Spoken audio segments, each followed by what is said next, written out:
Good morning guys. Ang tigaluto ng tahanan.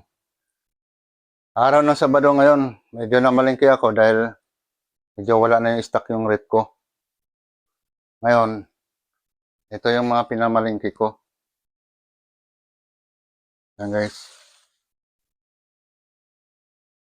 Yan yung 2 kilong baboy.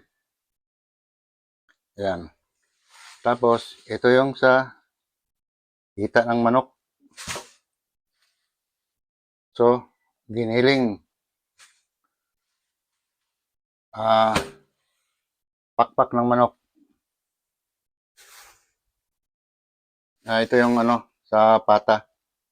Pata ng baboy. Tapos bumili rin ako ng isda. Pina-slice ko na, tuna. Ito yung bangus.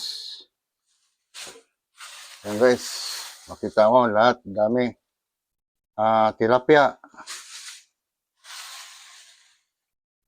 Ito naman yung tuna na pwede isigang. Ulo. Ulo ng tuna. At higit sa lahat, pwede rin ako magdinuguan. Dugo ng baboy, tsaka yung atay. Tapos punta naman tayo doon sa iba kong pinamili. Yung guys, dito naman tayo sa mga gulay. Bawang. Ito, sibuyas. Kasi sibuyas ang pinakamabilis maubos pag nagluluto ako. Tapos patatas. Dinamihan ko na. Carrots. Ito, kalabasa. Yan.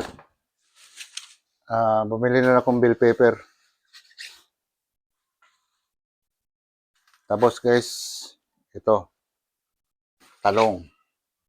Pwede ako magtorta. Ayan. Susunod, ito is ampalaya. Pwede igisa sa baboy yan.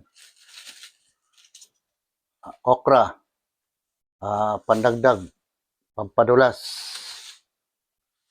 Ito yun. Kamatis. Yan guys. Sitaw. Kung sakaling gusto kong mag-adobo ng sitaw na may baboy. Yun. Kalamansi. Paubos na rin yung kalamansi ko. Loya. Ayan. Pwede pang sahog yan. Kung anong igisa mo. Paborito sa lahat. Ang sili.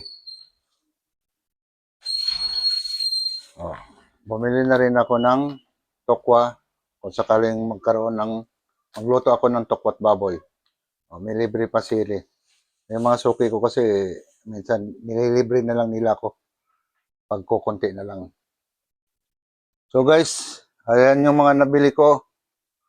Ngayon, total mag-isa lang naman ako rito dahil nasa hospital yung anak ko at asawa ko dahil nagpa-chemo. Last chemo na ngayon, 4 cycle. Then pahinga. Tapos ooperahan na. Ayun guys, ito yung mga lilinisin ko ngayon. So, iwanan ko na muna kayo at ako'y maglilinis muna. Maraming salamat guys.